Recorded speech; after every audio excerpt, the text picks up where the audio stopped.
안녕하세요. 백산의 관상 백산입니다. 오늘은 제가 돈이 잘 나가는 관상에 대해서 한번 드리겠습니다. 우리가 코가 잘생기면 재복이 있다고 하죠. 그러면 왜 코를 재복이 있냐고 그렇게 말하느냐면 우리 음양오행 중에 오행이라는 게 있습니다. 오행은 목, 화, 토, 금수입니다.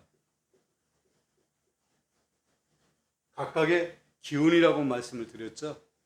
나무와 같은 기운, 불과 같은 기운, 흙과 같은 기운, 쇠나 금과 같은 기운, 물과 같은 기운입니다.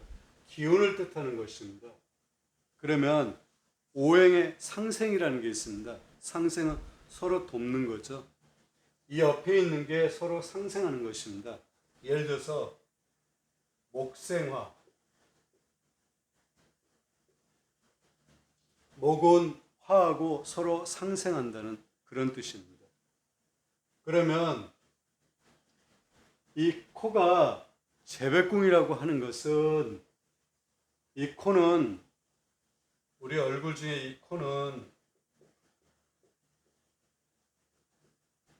중앙 토산입니다.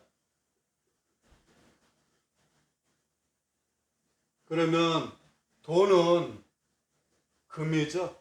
이 금은 돈에 뜻하는 것입니다. 그러면 토생금이죠. 흙하고 금은 서로 상생하는 그런 이치입니다. 그래서 이 코를 재백궁이라고 하는 것입니다. 그리고 이 코의 모양이 마치 금은보화를 저장해 두는 창고의 모양과 같다고 해서 이 코를 재백궁이라고 하는 것입니다. 그러면 재백궁은 우리 얼굴 중에서 어디를 보고 재백궁이라고 하냐면 보통은 우리가 코를 재백궁이라고 하는데 코만 보는 것이 아닙니다. 얼굴이 이렇게 있으면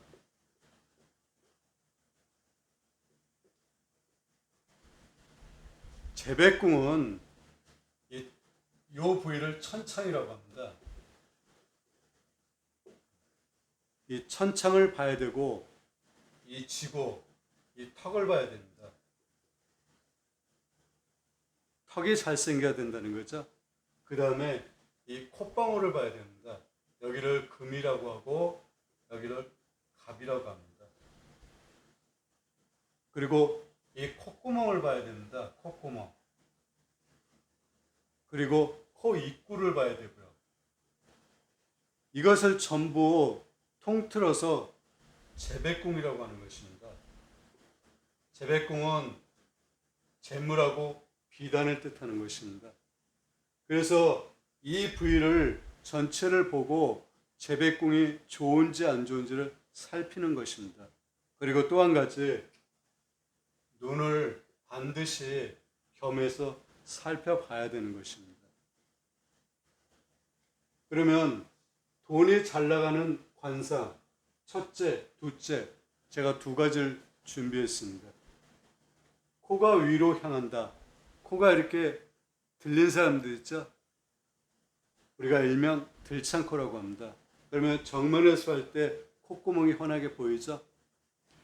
이 콧구멍은 창고의 문에 해당됩니다.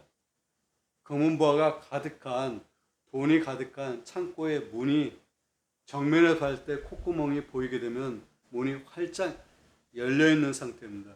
그러면 재물을 쉽게 빼낼 수가 있죠. 그러한 이치로 코가 위로 향한 사람들은 돈이 잘 새 나가는 것입니다. 이런 분들은 어떤 분이냐면 코가 위로 향하면 사람을 좋아하고 분위기에 잘 휩쓸리며 즐거운 일이 있으면 한턱을 내기도 합니다. 한마디로 기분파시죠. 콧구멍이 안 보이시는 분들은 좀 인색하신 분들이 많습니다. 그리고 전략정신이 강하고요. 하지만 이렇게 콧구멍이 보이게 되면 기분에 따라서 자기가 돈을 생각지도 않게 쓰는 경우가 굉장히 많이 있습니다. 그리고 두 번째, 콧구멍이 크다. 콧구멍이 큰 사람들은 돈이 있으면 그날로 써버리기 때문이고, 돈이 있으면 쓰고 싶어 합니다. 이런 사람들은 전략하는 습관이 매우 필요하신 분들이라고 할 수 있습니다. 그래서 정면에서 봤을 때 콧구멍은 보이지 않는 코가 좋은 코입니다. 너무 보이게 되면 돈이 뜻하지 않게 새 나가는 것입니다. 물론 자기가 기분에 따라서 돈을 쓸 수도 있지만 자기 주변 사람에 의해서 내가 피치 못하게 돈을 써야 되는 그런 상황이 벌어지는 것입니다. 그래서 돈이 잘 새 나가는 그런 관상인 것입니다. 돈은 써야 되죠. 하지만 뜻하지 않게 돈이 자꾸 새 나가게 되면 돈이 모일 그럴 기회가 적어지죠. 그래서 이런 분들은 항상 뭘 할 때 생각을 좀 하시기 바랍니다. 그리고 한 박자 쉬는 텀을 가지시기 바랍니다. 물론 쓸 때는 반드시 써야 됩니다.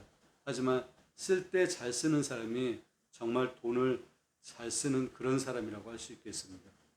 오늘은 돈이 잘 새 나가는 관상에 대해서 살펴봤습니다. 감사합니다.